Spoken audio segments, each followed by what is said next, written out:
there was this great idea that we could get, you know, like maybe a 2-3 hour sort of mini campaign. Well, that was the original plan.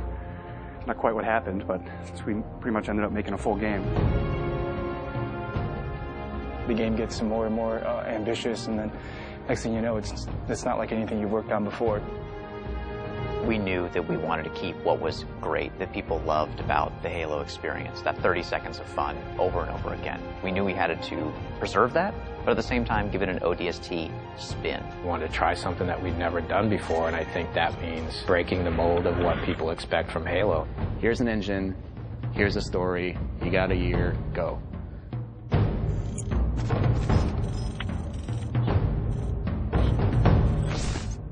One of the great challenges that we had with ODST was, since we didn't want to be traveling all across the universe in this gigantic space opera, we wanted to really focus on one place.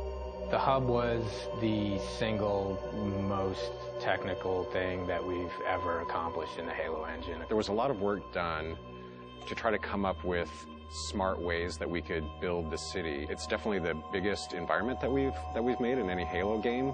We spent a lot of time trying to figure out how can we maximize the space without freaking out all the artists, and I think we figured out how to maximize the space really well. I don't think we ever figured out that second part too well. We want the player to have this open, visceral, you're in the city experience. We started experimenting with playing with elevation, playing with building shapes. It's a city that you actually completely walk through. Each BSP is directly alongside the other BSP. You walk through a door and you go into the other BSP. The road structure is not straight, it's diagonal, it's also multi-layered. I don't think we kind of realized how big the city would get. We basically had to build very specific tech that would give the AI the right type of behavior. We had the technology, we called it Squad Patrol. No matter where you were inside the hub, there would always be a certain amount of noise, a certain amount of enemy presence there that we could ratchet up and ratchet down depending on what we needed it to do. We need to have this dark, moody city without making it unplayable. I wanted to get a feeling of rain at night in a abandoned city. I still like to score the emotions and mood that we want the player to feel when they're playing the game. We want people to explore the city. We want people to find this, you know, this kind of hidden little sub-story. What if the phones rang? You're alone, you're in the city, you're trying to unravel a mystery. That's the feeling you have every time you're the rookie. What's fun about being an ODST? How's he different than the Master Chief? What kind of problems does he face versus the Chief? If they're not the walking tank, they really have to pick up weapons that they're going to use. There were things that we added. The silenced submachine gun and the silenced pistol are absolutely the best tools for the job.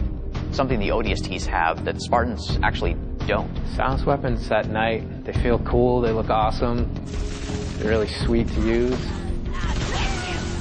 In real life, silenced weapons don't have a whole lot of sound. So we had to kind of Hollywood them up a little bit, kind of make it so that they sounded like they were silenced and supposed to be silenced, but yet still powerful and fun to fight with. In a lot of ways, it feels like Halo 1, because it's back to single wielding. Dual wielding.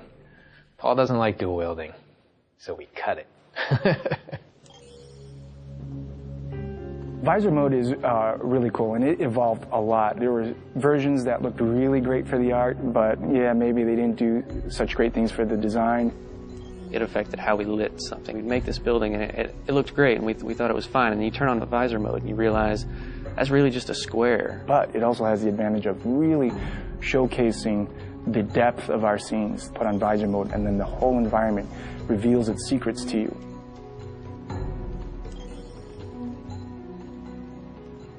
You know what sucks about big cities? You can get lost really quick. And that's where we came up with ideas for the Visor database, where you have a great map of the city that not only shows you where you are, but allows you to choose where you want to go. If you don't have that tool to help you navigate the city. You're never going to find the high action flashback scenes, which we were banking on to be the core fun of the game. It's a very simple idea. It was an amazing struggle to get there. When you combine those things that we took away with things that we added, such as the visor, even though you might feel a bit more vulnerable, you have the right tools for the job. The hardest part moving from Halo 3 to ODST was just the difference in the play styles of the characters. If you look at the Master Chief in the course of the Halo games, he became ridiculously powerful over time. And ODST feels very different because when you start taking fire, you can't just continually keep kicking ass. You have to actually look for cover because you don't have a motion tracker like the Chief. Bringing back the health was something that was born out of a discussion about how can we add long-term level of tension to the game. For us, health is important in the ODST's world because it reminds you that you're vulnerable. We want to experience the story through the eyes of many different characters. We wanted to bring back the guys from Firefly again, Nathan Fillion, Adam Baldwin, and Alan Tudyk, trying to find the perfect film noir blonde. We thought about Tricia Helfer. Orders are orders. Come on, Veronica. What could be more important than that carrier? My orders. And Buck, call me Captain. I'll pass on that dance, but you can show me where to sit. These little scenes, we wanted to have their own mystery. It was the story of one guy, one object, one high action moment. And for us, the clue objects were the key. Dutch, we need to get above this crap. Link with the B-net. One of our drones must have seen where they hit. When you find a clue, you're actually going back in time and playing in the boots from another ODST's perspective. Good hunting, boys. I'm keeping my boots on the ground. You've got 5 main characters. Banshees! Each of the characters have things to say from first person. Not only ground you in the character, but also give you some really useful tactical information about the battlefield. It's coming to drop in behind us. They must know this is our rally point. Where the heck did these buggers come from? Underground tunnels are filled with the damn thing. We got ammo and weapons on the high ground. Move it, move it. Without spending a lot of effort personalizing each of those characters, then it wouldn't mean as much when you stepped into their boots. We need some help. Look at Bam, said the lady. So I hope it's the right balance of new and old, that it doesn't come off like we've screwed the pooch on this one. But I do think they will probably walk away from this honestly wanting more. Honestly, if we had more time to do ODST, I really don't know what we would do differently. So if I got another 2 weeks, I don't know. I guess I'd play more ODST.